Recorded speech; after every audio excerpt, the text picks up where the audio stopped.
ایک صاحب آئے دوڑے دوڑے، کہا حضرت تعویذ دے دو، تو میں دعا کر دوں گا۔ کہ نہیں آپ کو تعویذ دینا پڑے گا۔ کہ میں دعا کر دوں گا۔ کہ نہیں آپ کو تعویذ دینا پڑے گا۔ تو حضرت نے کہا کہ اللہ نے مجھے سونار بنایا تھا، لوگوں نے لوہار بنا دیا۔ میں تو آیا تھا لوگوں کو دعا دے کر کے اس کا مقدر چمکانے کے لیے، لیکن لوگ مجھ سے تعویذ مانگ رہے ہیں۔ جیسے سونار کے پاس کوئی آئے کہ ذرا کچیا بنا دیجئے، ذرا پسری بنا دیجئے، تو اس سونار کی ناقدری ہے۔ وہی حال آج عالموں کا ہے۔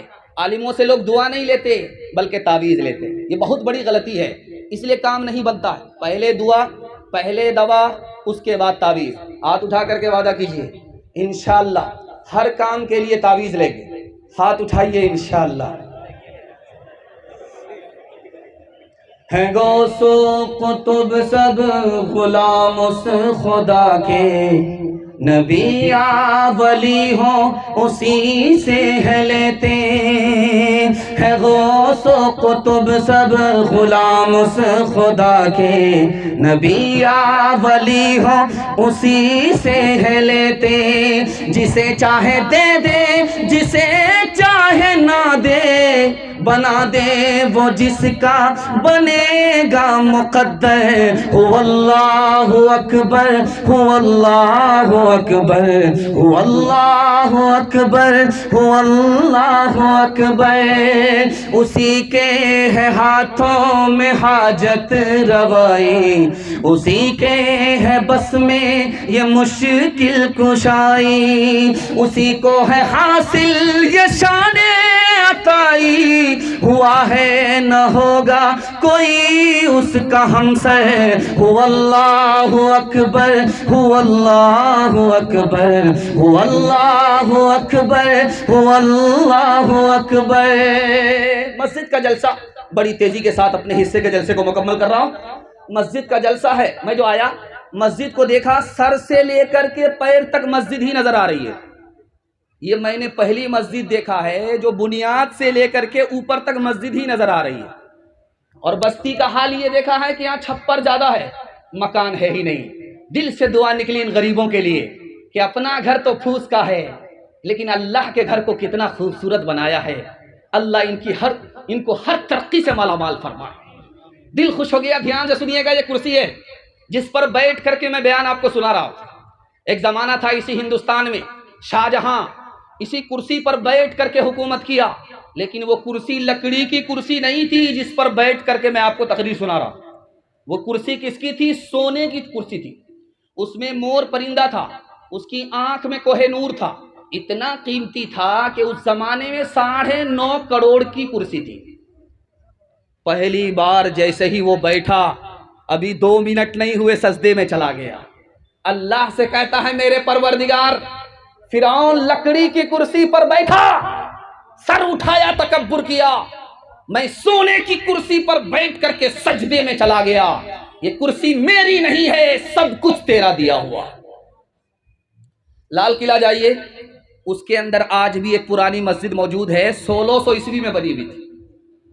1600 عیسوی میں وہ مسجد بنی، آج بھی موجود ہے۔ اس مسجد کا نام ہے موتی مسجد۔ اس میں آپ جائیے، آج بھی وہ موجود ہے۔ اس مسجد میں کون نماز پڑھتے تھے؟ اورنگزیب بادشاہ۔ دعا کیجیے اللہ ان کی قبر کو نور سے بھر دے۔ امام مصلی پر بیٹھے ہوئے ہیں، بادشاہ آگے، گھڑی تو دیکھا تو وقت ہو چکا ہے، امام انتظار کر رہا ہے۔ امام سے پوچھا کہ وقت تو ہو گیا ہے، آپ کس کا انتظار کر رہے ہو؟ کہا حضور آپ بادشاہ ہیں، آپ کا انتظار کر رہا تھا۔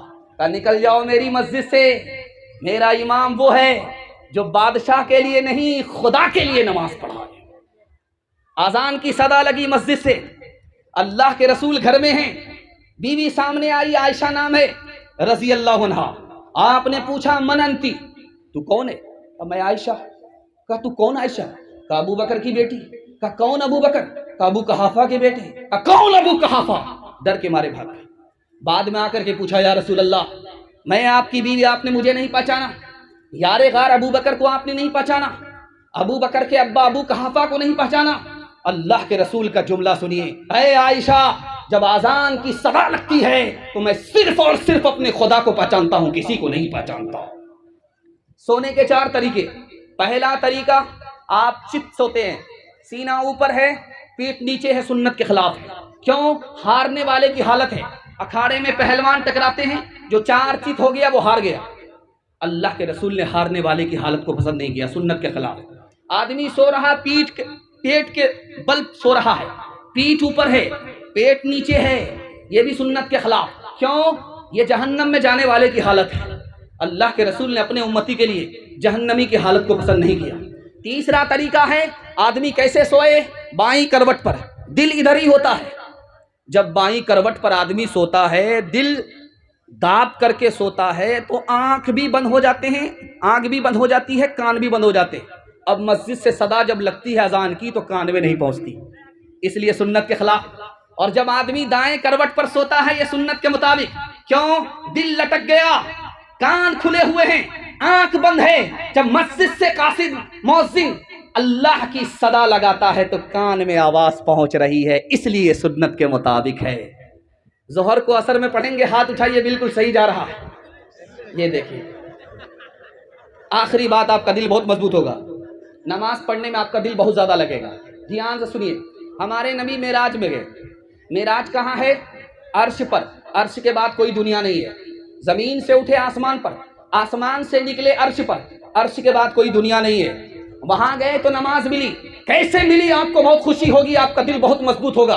کیسے ملی؟ احساس ہوا اے میرے پروردگار، تو نے اپنے بندے کو زمین سے اٹھایا، آسمان پر لایا، آسمان کی بلندی سے اوپر لے گیا، اپنے پاس بلا لیا، لیکن میرا امتی کیسے تمہارے پاس پہنچے گا؟ تو اللہ نے نماز کا تحفہ دے دیا، تمہارا امتی سجدے میں ہوگا، خدا تک پہنچ جائے گا.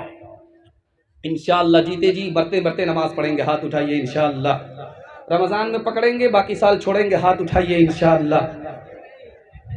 میں اندھیروں سے بچالا یا تھا اپنے آپ کو، میرا دکھ یہ ہے کہ میرے پیچھے اجالے پڑ گئے. تاک میں بیٹھا ہوا بوڑھا کبوتر رو دیا، جس میں ڈیرا تھا اسی مسجد میں تالے پڑ گئے. کوئی وارث ہوتا ہے اور آ کر دیکھ لے، ذل سبحانی کی اونچی چھت میں جالے پڑ گئے. بڑی جلدی سے جلسہ نکل رہا، محبت میں سننے زبان کی رفتار بتا رہی ہے. اللہ اس محبت کو سلامت رکھے. تیسرا پیغام قرآن کے حوالے سے ہے. آپ لوگ سننے کے لیے تیار ہیں؟ ایک بار جوش کے ساتھ ہاتھ اٹھائیے انشاءاللہ. قوم کا بچہ مدرسے میں، اپنا بچہ اسکول میں، ہاتھ اٹھائیے انشاءاللہ. خیر ماشاءاللہ. دھیان سے اس کو سنیے گا. استاد پڑھا رہے ہیں، بادشاہ آیا، دیکھا کہ بچے قرآن پڑھ رہے، 10,000 روپیہ سونے کا سکہ استاذ کو دے دیا. استاذ کہنے لگا حضور کون سا بڑا کام کیا میں نے، اتنا بڑا انعام دے دیا کہ آج کے بعد کوئی بچہ تمہارے پاس پڑھنے کے لیے نہیں آئے گا. اب وہ ہاتھ جوڑ کر کے کھڑا ہو گیا، حضور میں نے کیا گناہ کیا؟ کہ قرآن کے مقابلے تم نے 10,000 روپیہ کو بڑا سمجھا، اس لیے اب تم استاذ کے لائق نہیں ہو. ایک بات سنیے خاص طور پر، آپ مسجد میں جائیے تو دیکھیے گا کہ مصلی ہوتا ہے. وہ مصلی کس کے لیے ہوتا ہے؟ امام صاحب کے لیے اسپیشل. ایک مصلی کس کے لیے ہوتا ہے؟ مؤذن صاحب کے لیے اسپیشل. لیکن اسی طاق پر قرآن رکھا ہوا ہے، کسی کے اندر غلاف نہیں ہے. یہ بتائیے امام بڑھ کر کے ہے یا قرآن بڑھ کر کے ہے؟ آخری بات سنیے ذرا دھیان سے، اس کو سنیے گا، بہت دھیان سنیے گا. ڈائریکٹ اللہ سے تعلق رکھنے والی پوری دنیا میں ایک ہی چیز ہے، اس کے بعد کوئی چیز نہیں ہے. یہاں تک کہ کعبہ جس کی طرف ہم منہ کر کے نماز پڑھتے ہیں، یہ بھی ڈائریکٹ اللہ سے تعلق نہیں رکھتا. ڈائریکٹ اگر کسی چیز کا تعلق اللہ سے ہے تو وہ قرآن کا ہے، کعبے کا بھی نہیں ہے. کعبہ مخلوق ہے، قرآن اللہ کی صفت ہے. کعبہ ختم ہو جائے گا، قرآن کبھی ختم نہیں ہوگا. ایک بات سنیے دھیان سے. شادی ہو گئی 1 سال ہو گیا، شادی ہو گئی 2 سال ہو گیا، بال بچے نہیں ہیں. لوگوں نے کہا رے تو کیسا جوان ہے، شادی ہو گئی کیلنڈر چھپ ہی نہیں رہا.